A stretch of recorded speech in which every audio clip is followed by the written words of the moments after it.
शहाद्यात हॉटेलबाहेर तुफान राडा, बिलाच्या वादातून तरुणाला बेदम मारहाण, तब्बल 2,97 लाखांचा ऐवज लुटल्याचा गुन्हा दाखल. शहादा शहरातील लोणखेडा रोडवरील अक्षर पेट्रोल पंपाजवळ असलेल्या रोहित रेसिडेन्सी हॉटेल बाहेर बिलाच्या किरकोळ वादाचे रूप गंभीर मारहाण व लुटमारीत झाल्याची घटना घडली आहे. या प्रकरणी शहादा पोलिसांनी 5 जणांविरुद्ध भारतीय न्याय संहितेच्या BNS कलम 310, 2, 115, 2 आणि 352 अन्वये गुन्हा दाखल केला आहे.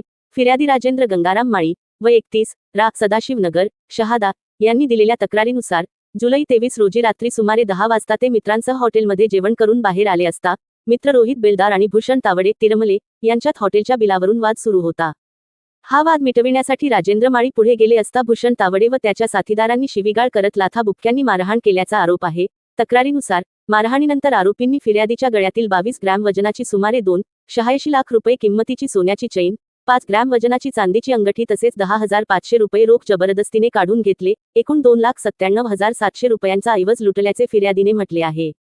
या प्रकरणी भूषण तावडे तिरमले, विकास सखाराम सुळे, खंडू राजू वाघ, कुणाल सागर चित्ते आणि गुन्नू पूर्ण नाव अज्ञात यांच्याविरुद्ध शहादा पोलीस ठाण्यात गुन्हा क्रमांक 778/2026 दाखल करण्यात आला आहे. पोलिसांनी दिलेल्या माहितीनुसार या प्रकरणाचा पुढील तपास सहाय्यक पोलीस निरीक्षक संदीप वाघ करत आहेत. तसेच नोंदीनुसार संबंधित आरोपींवर यापूर्वीही गुन्हे दाखल असल्याची माहिती पोलिसांकडून देण्यात आली आहे.